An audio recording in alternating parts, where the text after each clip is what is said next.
भगवान ब्रह्मा ने दोनों की बात ध्यान से सुनी। फिर ब्रह्मदेव ने उन दोनों से कहा, ऐसे पता नहीं चलेगा, आप परीक्षण कीजिए। ब्रह्मदेव ने कहा, आप मृत्यु लोक को ध्यान से देखिए। इस जंगल में एक गरीब बुढ़िया अपने इकलौते बेटे के साथ, जिसकी उम्र 25 वर्ष है, एक झोपड़ी बनाकर रहती है। वे दोनों बहुत ही गरीब हैं। उन्हें खाने के लिए अनाज का एक दाना भी नसीब नहीं हो रहा है। अब तुम दोनों इन पर अपने भाग्य और बुद्धि की शक्ति को आजमाओ। तुम दोनों में से जो भी इस गरीब बुढ़िया के बेटे को धनवान बना देगा या राजा बना देगा, वही तुम दोनों में श्रेष्ठ और बड़ा माना जाएगा। ब्रह्मदेव की बात सुनकर भाग्यदेव कहने लगे, परमपिता, यह तो बहुत छोटी सी बात है। भाग्य की बात सुनकर बुद्धि की देवी कहने लगी, छोटी सी बात कैसे हो सकती है? जब तक मैं उसका साथ नहीं दूंगी, तुम इसे कभी राजा नहीं बना सकते। भाग्य ने कहा, बुद्धि, तुम नहीं जानती, अगर मैं उसका साथ दूंगा तो इसे राजा ही नहीं बल्कि एक महान सम्राट बना दूंगा। बुद्धि बोली, ठीक है, हम दोनों इसी पर अपनी शक्ति का उपयोग करते हैं। इससे हमारी समस्या का फैसला भी हो जाएगा और जो जीतेगा वही श्रेष्ठ माना जाएगा। इसके बाद भाग्य ब्रह्मदेव से कहने लगा, ब्रह्मदेव, पहले मुझे अपनी श्रेष्ठता सिद्ध करने की आज्ञा दीजिए। मुझे यहाँ से जाने और इस लड़के को सम्राट बनाने की अनुमति दीजिए। ब्रह्मा जी ने कहा, ठीक है। ब्रह्मदेव के कहते ही बुद्धि ने ब्रह्मदेव से कहा, ब्रह्मदेव, मैं इस लड़के का साथ छोड़कर आ रही हूँ। उसकी बात सुनकर भाग्य ने कहा, ठीक है, तुम अभी उसका साथ छोड़ दो और ब्रह्मलोक में आ जाओ। बुद्धि भाग्य से कहने लगी, भाग्य, ध्यान रखना, कहीं ऐसा न हो कि तुम इसे सम्राट बनाने के चक्कर में मार डालो। यह व्यक्ति मरना नहीं चाहिए। भाग्य कहने लगा, बुद्धि, तुम यह सब दूर से देखती रहो। आज तुम्हारी हार निश्चित है, क्योंकि मैं तुमसे अधिक शक्तिशाली और बलवान हूँ। बुद्धि बोली, ठीक है, मैं अभी इसी समय इस लड़के का साथ छोड़ रही हूँ। इतना कहकर बुद्धि ने उसका साथ छोड़ दिया। बुद्धि के साथ छोड़ते ही वह लड़का अपनी शुद्ध बुद्धि खो बैठा। वह एक निर्गुणी बन गया, पागल और मूर्ख जैसा व्यवहार करने लगा। अब भाग्य अपना कार्य आरंभ करता है। वह देखता है कि उस व्यक्ति के पास कुछ भी नहीं है, केवल घास फूस से बनी हुई एक झोपड़ी और 3 भेड़ें जो उसके द्वार पर बंधी हुई थीं। लड़का उन भेड़ों को चराने के लिए पेड़ पौधों की पत्तियां काट कर लाता और उन्हें जंगल में ले जाकर चराता। पूरा दिन वह इसी काम में व्यतीत कर देता। उसकी यह स्थिति देखकर भाग्य सोचता है, न इसके पास पहनने को अच्छे वस्त्र हैं और न ही पैरों में जूते। अब मैं इसका साथ दे रहा हूँ और इसे राजा बनाकर ही रहूंगा, भाग्य ने निश्चय पूर्वक कहा। फिर भाग्य ने पासा पलटा। जिस रास्ते से वह चरवाहा निकल रहा था, उसी रास्ते में भाग्य ने सोने के सुंदर जूतों की एक जोड़ी रख दी। लड़के की नजर उन जूतों पर पड़ी, लेकिन वह यह पहचान नहीं पाया कि वे सोने के और मूल्यवान हैं। उसे तो बस पैरों में पहनने के लिए जूते चाहिए थे, ताकि जंगल में कांटे न चुभे। उसने वे जूते पहन लिए और मन ही मन सोचने लगा, चलो, जूते तो मिल गए, अब मेरा बहुत समय इनसे काम चल जाएगा। जब मैं जंगल से चारा लाऊंगा और भेड़ों को चराऊंगा तो मेरे पैरों में कांटे नहीं चुभेंगे। जूतों को पहनकर वह अपने घर लौट आया। प्रतिदिन उसकी यही दिनचर्या रहती। सुबह जंगल जाता, पेड़ पौधों की पत्तियां काटता, भेड़ों को चराता और फिर शाम को लौट आता। उसकी माता भी अब बुद्धिहीन हो चुकी थी, क्योंकि बुद्धि ने उसे भी छोड़ दिया था। भाग्य ने तो उस चरवाहे का पूरा साथ दिया, परंतु उसके जीवन में कोई बड़ा बदलाव नहीं आया। अब भाग्य सोचने लगा, मैंने तो इसे सम्राट बनाने का संकल्प लिया है, लेकिन यह तो अब भी पागल और मूर्ख जैसा व्यवहार कर रहा है। यह सब बुद्धि देख रही थी। वह भाग्य से बोली, क्या तुम नहीं जानते कि मैंने उसका साथ छोड़ दिया है? जब मैं किसी व्यक्ति का साथ छोड़ देती हूँ तो वह ऐसा ही व्यवहार करता है। उस देश के नजदीक ही एक और राज्य था, जिसका राजा था राजा चंद्रभान। उसी राज्य में एक प्रसिद्ध सौदागर रहता था। वह विभिन्न देशों और स्थानों पर जाकर व्यापार किया करता था। उस सौदागर के पास व्यापार के लिए कई ऊंट थे। वह ऊंटों पर पीतल लादकर उन्हें दूर दराज देशों में ले जाता और वहाँ व्यापार करता। एक दिन वह सौदागर अपने ऊंटों के साथ उसी जंगल से होकर जा रहा था, जहाँ वह चरवाहा अपनी भेड़ों को चराता था। रास्ते में चलते हुए सौदागर की नजर उस चरवाहे के पैरों पर पड़ी। वह चौंक गया। उसने देखा कि उस चरवाहे ने सोने के जूते पहन रखे हैं और वह उनकी कोई कद्र भी नहीं कर रहा। सौदागर मन ही मन सोचने लगा, इसका पहनावा और व्यवहार देखकर तो लगता है कि इसे यह भी नहीं पता कि इसके पैरों में सोने के जूते हैं। वह तुरंत अपने ऊंट से नीचे उतरा और चरवाहे से बोला, भाई, ये जूते तुम कहाँ से लाए हो? चरवाहा सहजता से बोला, ये जूते मुझे जंगल के रास्ते में पड़े हुए मिले थे। मुझे पैरों में पहनने के लिए जूते चाहिए थे, तो मैंने इन्हें पहन लिया। सौदागर ने उससे पूछा, क्या तुम ये जूते बेचना चाहोगे? चरवाहा बोला, जरूर बेच दूंगा। इन्हें पहनते पहनते मुझे बहुत समय हो गया है, लेकिन ये न तो फटे हैं न ही टूटे हैं। ये तो जैसे थे वैसे ही हैं। व्यापारी ने कहा, तो फिर मुझे ये जूते दे दो। इनके बदले में तुम मुझसे जो चाहो वह मांग सकते हो। उस चरवाहे ने व्यापारी से कहा, मुझे इन जूतों के बदले में ज्यादा कुछ नहीं चाहिए, बस 2 मन अनाज दे दीजिए, जिससे मेरी माँ और मुझे 2 समय का भोजन मिल सके। हम तो भूखों मरते हैं। सौदागर यह सुनकर चौंका, लेकिन चुप रहा। चरवाहे ने वह सोने के जूते मात्र 40 किलो अनाज के बदले में दे दिए। सोने के जूते पाकर सौदागर बहुत प्रसन्न हुआ। वह मन ही मन सोचने लगा, इतनी मूल्यवान वस्तु मुझे मात्र 40 किलो अनाज में मिल गई, यह तो बहुत बड़ा लाभ हो गया। उसने चरवाहे को अनाज देकर विदा लिया और अपने ऊंटों के साथ आगे बढ़ गया। इधर बुद्धि जो यह सब देख रही थी भाग्य से कहने लगी, भाग्य, क्या तुमने देखा नहीं, तुम्हारे सोने के जूते तो केवल 40 किलो अनाज के बदले में बिक चुके हैं। भाग्य ने मुस्कुराते हुए उत्तर दिया, बुद्धि, तुम चिंता मत करो, मैं जिसका साथ देता हूँ उसे कोई भी राजा बनने से रोक नहीं सकता। मैं इसे एक महान सम्राट बनाकर ही रहूंगा। इतना कहकर भाग्य फिर से उस चरवाहे के पास गया।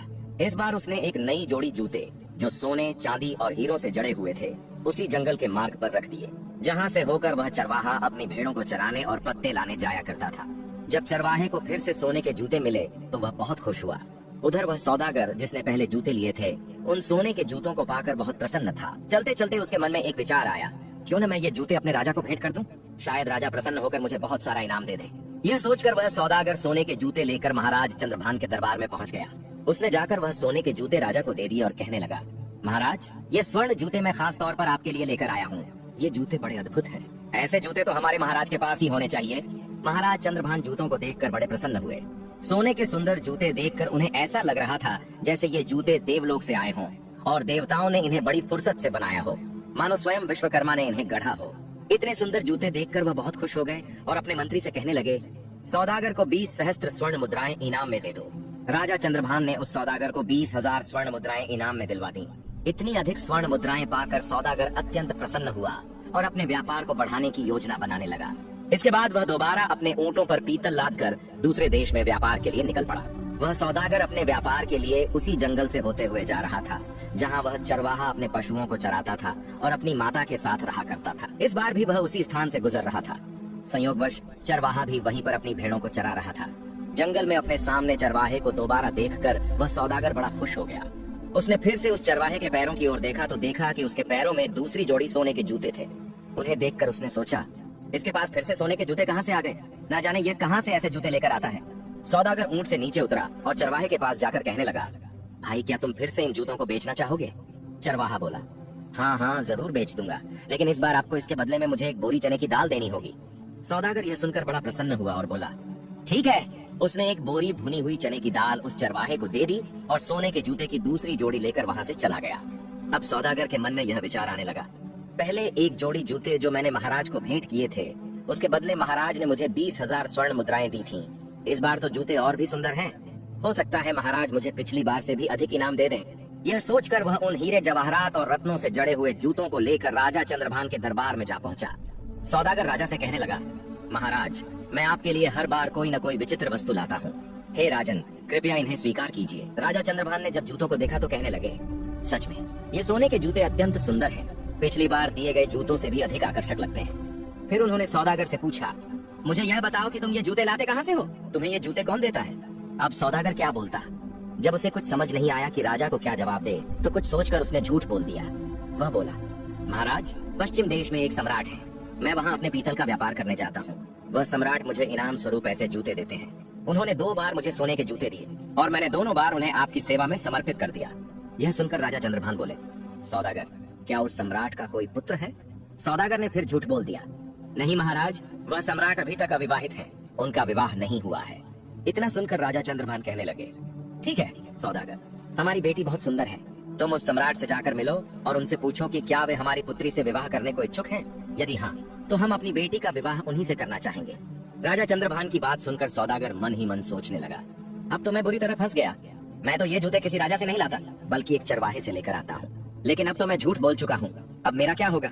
मैं तो अपने ही बोले हुए झूठ में फंस चुका हूँ। राजा ने सौदागर को आदेश दिया, सौदागर, उस राजा के पास जाओ और किसी भी तरह से उन्हें तैयार करके लाओ कि वे हमारी बेटी से विवाह करें। अब तो सौदागर और भी चिंता में डूब गया।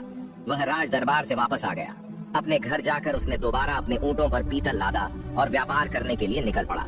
जब वह दोबारा उसी जंगल में पहुंचा तो सोचने लगा, अगर मुझे वहाँ वह चरवाहा नहीं मिला होता तो मुझे सोने के जूते नहीं मिलते, और यदि जूते नहीं मिलते तो मैं राजा को नहीं देता। अंततः झूठ बोलकर मैं राजा के क्रोध का शिकार भी नहीं बनता। इस चरवाहे ने तो मुझे भी राजा के क्रोध का पात्र बना दिया। अगर वह चरवाहा मुझे न मिला होता तो मैं इस धर्म संकट में कदापि न फंसता। ऐसा सोचते सोचते सौदागर उस चरवाहे की झोपड़ी के पास जा पहुंचा। चरवाहा अपनी झोपड़ी पर सौदागर को आया हुआ देखकर बड़ा खुश हुआ, क्योंकि वही सौदागर उसके खाने पीने की व्यवस्था करता था। कभी उसे अनाज देता तो कभी चने। उसका गुजारा जूते बेचकर इसी सौदागर से होता था, इसलिए चरवाहा उससे बहुत खुश था। वह कहने लगा, सौदागर आइए, आपका स्वागत है। सौदागर वहीं उसके घर के पास ही रुक गया। उसने अपने ऊंटों से पीतल उतारकर एक तरफ रख दिया और फिर चरवाहे से बातें करने लगा। इस समय भाग्य उस चरवाहे का साथ दे रहा था। बातें करते करते चरवाहा पीतल के बोरे पर जाकर बैठ गया। जैसे ही वह बैठा तो सभी बोरों में भरा हुआ पीतल सोने में बदल गया। चारों तरफ सोना जगमगाने लगा। यह सब देखकर सौदागर के मन में विश्वास दृढ़ हो गया कि यह व्यक्ति या तो कोई जादूगर है या ईश्वर का कोई परम भक्त। इस पर ईश्वर की विशेष कृपा है। अब सौदागर अपने बोले हुए झूठ के जाल में और गहराई से फंसता जा रहा था। उसके मन में यह विचार आया, मेरे पास धन की तो कोई कमी नहीं है, क्यों न मैं इस चरवाहे को ही राजा बना दूं, सम्राट घोषित कर दूं। मैं इसके लिए यहीं जंगल में एक बड़ा किला बनवा देता हूँ और उस किले का इसे मालिक बना देता हूँ और फिर मैं स्वयं इसका मंत्री बन जाऊंगा।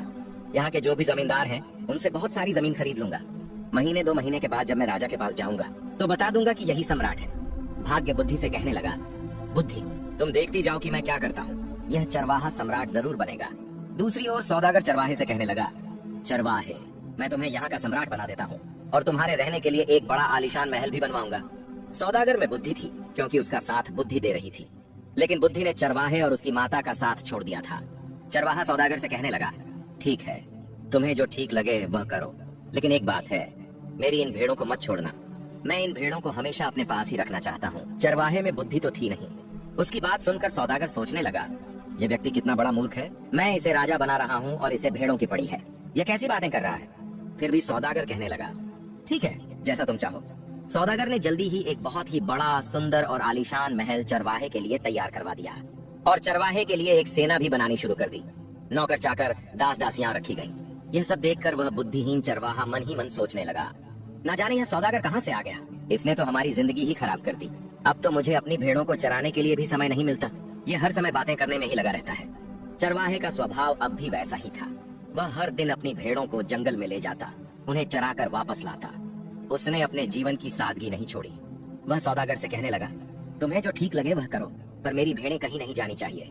अगर मेरी भेड़ें चली गईं, तो मैं तुम्हें जीवित नहीं छोड़ूंगा। तुमने तो इतनी भीड़ इकट्ठा कर ली है जिससे हमारा जीवन अशांत हो गया है। सौदागर हंसते हुए बोला, अरे चरवाहे, मैंने तो तुम्हें राजा बना दिया है, मैं तो अब तुम्हारा मंत्री बनूंगा। लेकिन उस चरवाहे की समझ में यह सब कुछ नहीं आ रहा था। राजा बनना, किला बनवाना, सेना और दास दासियां, ये सारी चीजें उसके लिए बेकार थीं, क्योंकि उसका मन अब भी अपनी भेड़ों और अपनी सादा जिंदगी में ही रमा हुआ था। उधर भाग्य बुद्धि से कहने लगा, बुद्धि देखो, मैंने इस साधारण चरवाहे को राजा बना दिया। बुद्धि कहने लगी, अरे यह भाग्य, तुम क्यों झूठ बोल रहे हो। यहाँ बैठे हुए समस्त देवता इस बात का फैसला करेंगे कि तुमने इसे राजा बनाया है या नहीं। अब भी यह वही चरवाहा है। दोस्तों, अब ब्रह्मदेव कहने लगे, भाग्य, इस चरवाहे में तो अभी तक कोई परिवर्तन नहीं हुआ है। यह तो अब भी वही चरवाहा है। अभी तुम जीते नहीं हो। अब तो बुद्धि बोलने लगी, ब्रह्मदेव, ऐसा होगा ही नहीं, क्योंकि जब तक मैं चरवाहे का साथ नहीं दूंगी तब तक यह चरवाहा राजा तो बनेगा ही नहीं। भाग्य फिर उस चरवाहे के पास आ जाता है। सौदागर ने क्या किया, उसने उस चरवाहे की जो 3 भेड़ें थीं, उन्हें किसी भेड़ खरीदने वाले को बेच दिया। जैसे ही उस चरवाहे को अपनी भेड़ों के बिकने का पता चला, वह जोर जोर से चिल्लाने लगा, रोने लगा। जब उसके सैनिकों, दरबारियों और अन्य लोगों ने देखा कि राजा तो ऐसा कर रहा है, तो उन्हें लगा कि शायद राजा पागल हो गया है। अब सौदागर ने उस चरवाहे को समझाया, तुम ऐसा क्यों कर रहे हो, तुम ऐसी मूर्खता क्यों कर रहे हो। ये तो केवल 3 भेड़ें थीं, मैं तुम्हें इससे कहीं अधिक भेड़ें दिलवा दूंगा। सौदागर की यह बात सुनकर चरवाहा मान जाता है और सौदागर के पीछे पड़ जाता है कि चलिए, मुझे आज ही भेड़ें खरीद दीजिए। तब सौदागर उस चरवाहे से कहने लगा, देखो भाई, अब तुम सम्राट बन गए हो, राजा बन गए हो, तुम ऐसी छोटी छोटी बातें क्या करते हो। बच्चों जैसी बातें मत किया करो। मैं तो तुम्हारा विवाह करवाऊंगा। अपनी माता से पूछो, हमारे यहाँ के राजा चंद्रभान हैं, उनकी बेटी बहुत ही सुंदर है, मैं तुम्हारी शादी उनसे करवाऊंगा। लेकिन चरवाहे में तो बुद्धि ही नहीं थी। वह सौदागर से कहने लगा, तुम मेरा विवाह क्यों करवाओगे। उसकी माता भी कहने लगी, अब विवाह से क्या होगा, हमारी जिंदगी तो तूने बर्बाद कर दी। तू हमें इतनी भीड़ भाड़ में लाकर पटक दिया है। कहाँ हम शांति से रहते थे, अपनी भेड़ों को चराते थे और अपनी झोपड़ी में मजे से जीवन बिताते थे। अब सौदागर सोचने लगा, यह दोनों माँ और बेटा तो पागल हो गए हैं, अब मैं क्या करूँ। ऊपर से उसे महाराज चंद्रभान का डर भी सता रहा था। उसके मन में यही विचार चल रहा था कि अब तो इनकी सहायता मुझे करनी ही पड़ेगी। इसी तरह धीरे धीरे 6 महीने का समय बीत गया। अब सौदागर अपने देश के महाराज चंद्रभान के पास पहुंचा और कहने लगा, महाराज, आप अपने नाई और पंडित को भेज दीजिए, मैंने अपने सम्राट को मना लिया है, वह आपकी बेटी से विवाह करने के लिए तैयार है। यह सुनकर राजा चंद्रभान ने नाई और ब्राह्मण को बुलाया और उन्हें सौदागर के साथ सम्राट के पास भेज दिया। सौदागर उन दोनों नाई और ब्राह्मण को लेकर चल पड़ा और उन्हें चरवाहे के महल में लेकर गया। उसने चरवाहे को राजसी वस्त्र पहनाए। चरवाहा सौदागर से कहने लगा, यह तुम क्या कर रहे हो, ऐसे भी कहीं विवाह होते हैं। सौदागर कहने लगा, अब तुम चुप रहना, अब बिल्कुल भी मत बोलना, नहीं तो महाराज चंद्रभान तुम्हें और मुझे दोनों को फांसी की सजा दे देंगे। इस बात का ध्यान रखना, अब तुम्हें कुछ नहीं बोलना है। सौदागर के मुंह से फांसी की बात सुनकर चरवाहा बुरी तरह डर गया और उसकी बात मान गया। राजा के नाई और ब्राह्मण उसकी सगाई कर देते हैं और शुभ मुहूर्त देखकर विवाह की तिथि निश्चित करते हैं। फिर वे चरवाहे अब सम्राट को बता देते हैं, आपको इस दिन बारात लेकर महल में आना है। इसके बाद नाई और ब्राह्मण अपने देश लौट जाते हैं। जब वे महल पहुंचे तो राजा चंद्रभान ने उनसे पूछा, सम्राट कैसे हैं? नाई और ब्राह्मण कहने लगे, महाराज उनके पास तो किसी चीज की कोई कमी नहीं है, बहुत सारा सोना है, सारे खजाने भरे पड़े हैं, वे तो बहुत ही महान सम्राट प्रतीत होते हैं। यह सब सुनकर राजा चंद्रभान बहुत प्रसन्न हो गया। अब तो राजा चंद्रभान ने भी शादी की तैयारियां शुरू कर दी। धीरे धीरे समय बीतता गया और विवाह का शुभ दिन नजदीक आ पहुंचा। विवाह के दिन सौदागर ने चरवाहे को खूब सजाया, दूल्हा बनाया और एक सुंदर रथ में बिठाकर उसकी बारात लेकर निकल पड़ा। इधर सौदागर चरवाहे को शादी के लिए लेकर जा रहा था। उधर भाग्य बुद्धि से कहने लगा, देखो बुद्धि, अब मैं चरवाहे का विवाह भी राजा की बेटी से करवा रहा हूँ। बुद्धि मुस्कुराकर बोली, भाग्य बस देखते जाओ, तुमने अभी उसकी मृत्यु का षड्यंत्र रच दिया है। तुम्हें भी पछतावा होगा कि तुमने यह क्या कर दिया। यह चरवाहा भी तुम्हारे जाल में फंस चुका है। तुम तो इसे राजा बनाने की बात कर रहे हो, देखते जाओ, तुम्हारे कारण यह चरवाहा अपने प्राण खो देगा। भाग्य बोला, बस तुम देखती रहो कि मैं क्या करता हूँ। कुछ दिन का समय तय करने के बाद चरवाहे की बारात लेकर सौदागर राजा चंद्रभान के यहाँ पहुँच गया। राजा ने देखा कि चरवाहा राजा बना है, देखने में तो बड़ा सुंदर है। उसने बारात का भव्य स्वागत किया। अपने वादे के अनुसार सौदागर हर जगह उसके साथ साथ जा रहा था। जब मंडप में जाने का समय हुआ तो सौदागर धर्म संकट में फंस गया, क्योंकि वहाँ भी उसे चरवाहे के साथ ही जाना पड़ रहा था। वह चुपचाप मंडप में पीछे बैठ गया। तब राजा चंद्रभान कहने लगे, सौदागर तुम इसके साथ साथ क्यों रहते हो? सौदागर विनम्रता से बोला, महाराज मैं इनका मंत्री हूँ, इन्होंने मुझे अपना मंत्री बनाया है। राजा ने अपनी पुत्री का विवाह उस चरवाहे के साथ कर दिया। इस तरह निश्चित दिन राजा ने अपनी बेटी का विवाह चरवाहे से संपन्न किया। शादी हो जाने के बाद राजा ने अपने दामाद को महल का एक भाग दे दिया। राजा का कोई पुत्र तो था नहीं, इसलिए वह दामाद को अपने पास ही रखना चाहता था, ताकि भविष्य में राज सिंहासन उसे सौंप सके। अब सौदागर को रहने के लिए अलग स्थान दे दिया गया। सौदागर मन ही मन घबरा रहा था कि कहीं चरवाहा भेद न खोल दे। उधर चरवाहा बड़ा प्रसन्न था। यह सब देखकर बुद्धि मुस्कुराई और बोली, उसे कुछ भी पता नहीं है, न राजा क्या होता है न विवाह क्या होता है, वह तो कुछ जानता ही नहीं है। उसकी मृत्यु निकट आ चुकी है और वह शीघ्र ही मरने वाला है। भाग्य बोला, यह मरेगा क्यों? इसकी शादी हो गई है, अब यह आराम से वहाँ रहेगा और फिर सम्राट बन जाएगा। राज परिवार की परंपरा के अनुसार राजकुमारी वधू के भेष में सज संवर कर रात को अपने पति के कक्ष में अर्थात उस चरवाहे के कक्ष में भोजन लेकर आती है। चरवाहे ने इतनी सुंदरता से सजी और आभूषणों से लदी कन्या को सपनों में भी नहीं देखा था। वह डर गया। उस बुद्धिहीन चरवाहे को बचपन में अपनी दादी द्वारा सुनाई गई एक कहानी याद आ गई, जिसमें एक रीसी सुंदरी का भेष बनाकर गहनों से सजी धजी एक स्त्री पुरुषों को खा जाती थी। उसके मन में विचार आया कि कहीं यह भी कोई रीसी तो नहीं है जो उसे खाने के लिए आई है। उसने बचपन में सुन रखा था कि रीसी सुंदर रूप धारण करके आदमियों का खून पी लेती है और उन्हें मार डालती है। उसने सोचा, रीसी का हाथ पकड़ने से तो अच्छा है कि मैं यहाँ से भाग जाऊँ। यही सोचकर वह घबरा गया। उसने राजकुमारी को धक्का दिया, जिससे वह गिर पड़ी और फिर चिल्लाता हुआ कमरे से बाहर भाग गया। भागते भागते वह सीधे नदी के किनारे जा पहुंचा और घबराकर पानी में कूद गया। लेकिन जब उसे पानी में भी अपनी मृत्यु दिखाई दी तो वह पानी से बाहर निकला और नदी के किनारे जाकर बैठ गया। राजकुमारी के अपमान की बात सुनकर राजा आग बबूला हो गया। उसने तुरंत अपने सैनिकों को आदेश दिया कि उस चरवाहे को खोजकर जल्दी से उसके पास लाया जाए। राजा के सैनिकों ने उसे नदी के किनारे बैठा हुआ देख लिया और पकड़कर राजा के दरबार में ले आए। उसे देखकर राजा का क्रोध और भी बढ़ गया। उसने कठोर स्वर में कहा, इस मूर्ख ने राज परिवार का अपमान किया है, इसे कठोरतम दंड दिया जाएगा। राजा ने आदेश जारी किया कि अगली सुबह उसे मृत्यु दंड दिया जाएगा और कहा, इसे कारागार में डाल दो। यह सब भाग्य अपनी आंखों से देख रहा था। वह माथा पीट रहा था और सोचने लगा, यह तो बिल्कुल मूर्ख निकला। इस मूर्ख ने तो मेरी सारी योजना ही चौपट कर दी। उसी समय बुद्धि मुस्कुराते हुए उसके पास आई और बोली, देखा भाग्य, आखिर तुम हार ही गए। तुम्हारे लाख राजा बनाने से भी वह राजा नहीं बन सका। अब इस व्यक्ति को सजा होने जा रही है।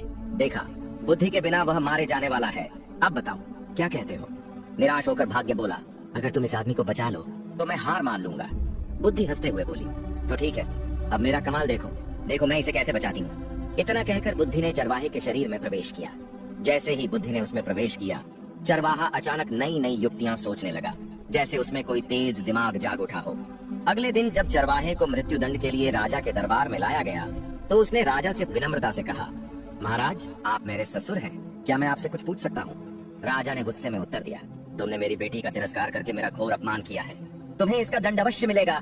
तब चरवाहा शांत स्वर में बोला, राजन, हमारे कुल की मान्यता है कि विवाह के पश्चात यदि पहली रात को वर वधू के कक्ष में किसी की जानकारी में यह आए कि कोई व्यक्ति नदी में डूब रहा है और वर यदि उस व्यक्ति को न बचाए तो ऐसी वधू विधवा हो जाती है और जीवन भर संतानहीन रहती है। जब आपकी पुत्री मेरे कक्ष में आई तभी मुझे नदी की ओर से बचाओ बचाओ की चीखें सुनाई दी।